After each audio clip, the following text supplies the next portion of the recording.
Lumière Kaboulo TV, Lumière Kaboulo TV, Lumière Kaboulo TV. Réflexion avec R9, Fabrice R9, Fabrice. Mobali Mateo,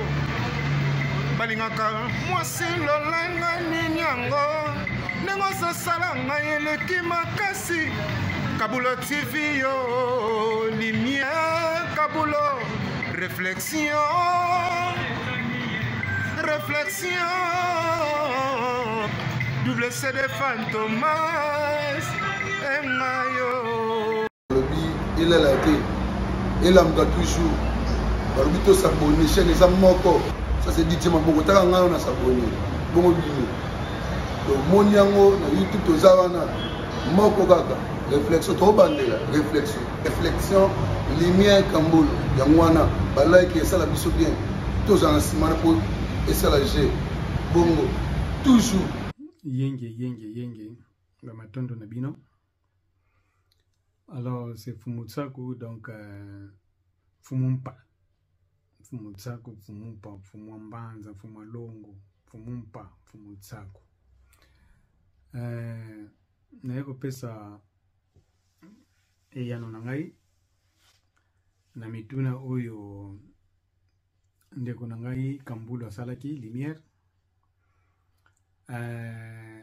ya semaine uteko leka wana peuple bantu baza peuple nini Congo diantoti la soki bazali ezalaki esangani bamboka nini lumière Kamboul mituna oyo namoko bakisaki ki peuple congolais na peuple angolais bawela nini to lubela ko dijamwa ndambo na plateau wana olobaka mo elo mo muke meno banda boy mituna na yo ezali mituna moko très capital ezali mituna moko penza ki oyo ekolakisa biso nani azali mituna moko la section nani azali africain solo nani azali africain ngwanzu na yebi nanga ke batebele baya kozongisa baya kopesa réponse na mituna otipo parce que bango bayebi plus histoire ya bato mususu bayebi plus mingi histoire ya bible soko tuna ki mituna ke peuple Israël to peuple o peuple soki nini descendant soki ya Moïse soki descendant soki ya Abraham balingere baya tale bele ko yobeta masolo soko batuni histoire ya peuple na biso histoire batuni margie ko kende na ndamba spiritualité mais rien à voir penza na makamba spiritualité ça non ka histoire ya biso. Alors combien de personnes ba ko pesa bine beyana combien de personnes ba ko pesa ya limena ndimi na ngate ba ko pesa beyana parce que batum bimba bayebi histoire na bango moko te me bayebi mingi histoire ya Bible histoire ya batu moko boyo rien à voir na bango parce que Bible eza histoire betaki et ba histoire za kuna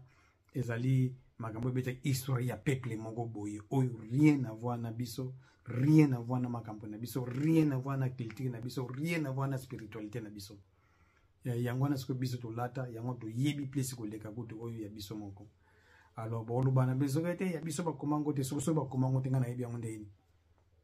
parce que bolingo tanga te bolingo salba recherche te oka bazubi misela bino na posa pa yango na bino zo frapper bino kina misu yango na bino bozo landa okundi bozo bano keza na ba vraie histoire te ba vraie histoire ne yango. Alors lumière toke tozonga na kopesa biyano wana te na kozela batu ba kopesa biyano wana soki ba yete dongo ba kiboza bino to ba peuple ngwanzu de ba peuple africain ya ngwanzu. Donc tu benga mindele ndombi do donc ma meme ma villa dans ba kala bozo ki ba ngala bungi to benga penza ki mindele bungi donc ba mindele o mona moto azo ba kaza africain mais ata iso mo africain zo maîtriser mona donc tu benga ba onde ni mindele bungi donc batu mundu babi histoire africaine babi histoire na bango moko te mindele bungi basé belé soki eza bongo te boya kobeta histoire nata bato tu balanda réflexion kota sala vidéo betaka histoire ya peuple bantu na peuple Congo diantoti la subazaki wapi boyebi na binote alors na kosenga limi na kopesa réponse te ngana kozela baya kopesa na ba réponse ngaza mutasuka na ya kopesa nebi ke ndeko na ngai Prince Mundende ya yebi na ye kuna longola ga yewana histoire wa yebi na kosenga na bato na kotanga ba kombo parce que Sœur Adonis, Sœur Isabelle, Lumière Kamboulou, Maman Rebecca, Pasteur Daniel, Pasteur Guina Hollande, Pasteur Lindanda. Namona bato boza kami bato ba réflexion. Na bosani bulimbi sanga ba kombo me boya ko pesa beyano notre la so boza ba africain solo. Boya ko pesa biyano o wana parce que boyebi na bino histoire na bino te ngana kozala mutasuka na ko pesa prince na ngai Mundende na yebi ke yo yebi na yo kuto pesa o pesa na yo te na yebi ke yo yebi ozomona donc yo pesa te na yebi ke yo yebi na o nyusu batika na tanya pona yebi ke ba oyana bango pesa biyano te donc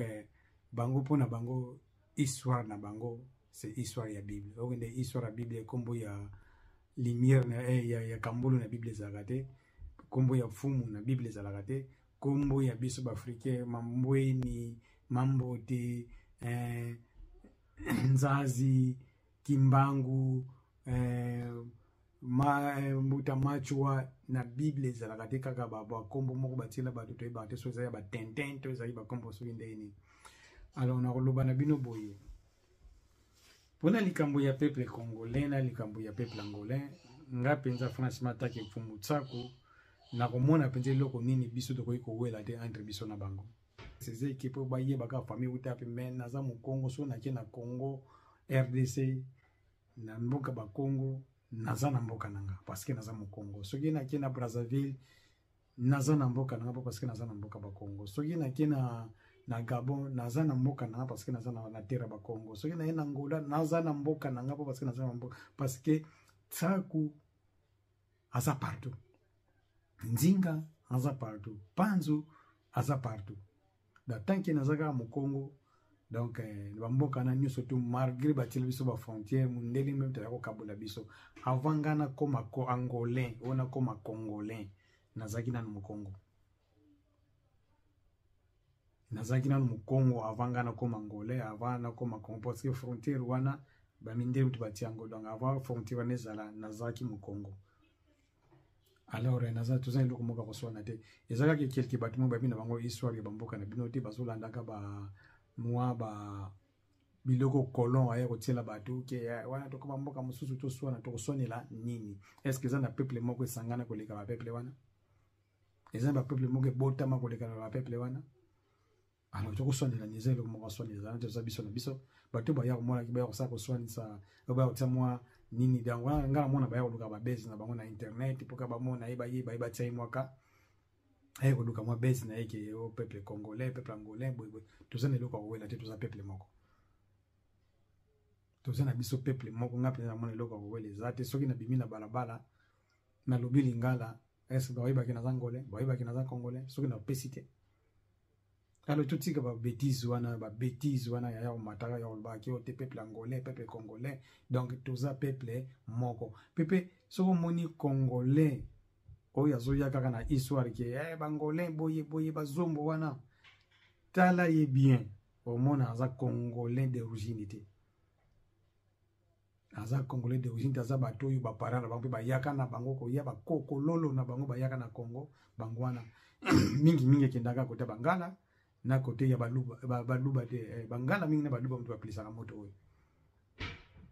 pepe majorité na bango mona bauta babangi bauta soki ba wapi baluba bauta ba Tanzanie boye ba yaona ba fanda bambule bele na Congo ba pomba congolais soko moni na Angola Angola zo koma ka ki te ba congolais o sairensi boye balanga bolanda mingi batu wana ba famille na bango pe ya ko ya baza pe bangolais d'origine te donc so bazala ki bangolais autochtone d'origine te biso nga so toninga village na biso za wapi na rebiso village ba koko lolo nanga ba uta na kati ya bamboka wana pa ba Congo wana eza wana siko batu musuba yaka na langa de merde congolais soki boy tuna ina village na bineza ka wapi ayebite yo ka tena za muta Luanda na za muta biye wapi na mboka nini ayebite na wana baza ba étranger ba yaka ko ya bango nanti ba ya kosaka siko bage ba koma niti ke bango batamboka bango nde bazo na bino kutu batamboka bazozo musabino sima bango nti ba ya koplisa ba moto wana mais otala boye bazana bampenza d'origine teza la côté Congo Angola RDC eza la Congo Angola kuna donc batu batsa ba désordre baza mingi ba autotonité na Brazzaville même chose omona alors libien ngana ndene iso ke makambo ya Congo ni antotila makambo ya peuple bantu na kopesa ngo eyano kaka soki bato na tangi ba kopesa na tala ke soki baza ba africain solo na bosani na prophète Ngwizani alidor ya kopesela ngai peuple bantu aza nani Congo dia tonteleza ki nini so kopesela ngai eyano wana so kopesela ngai eyano wana alengana ya kotala nini ngana obakisa parce que na yebi wana ku des terrain matondo donc Nakina langage na merci. À bientôt, bye.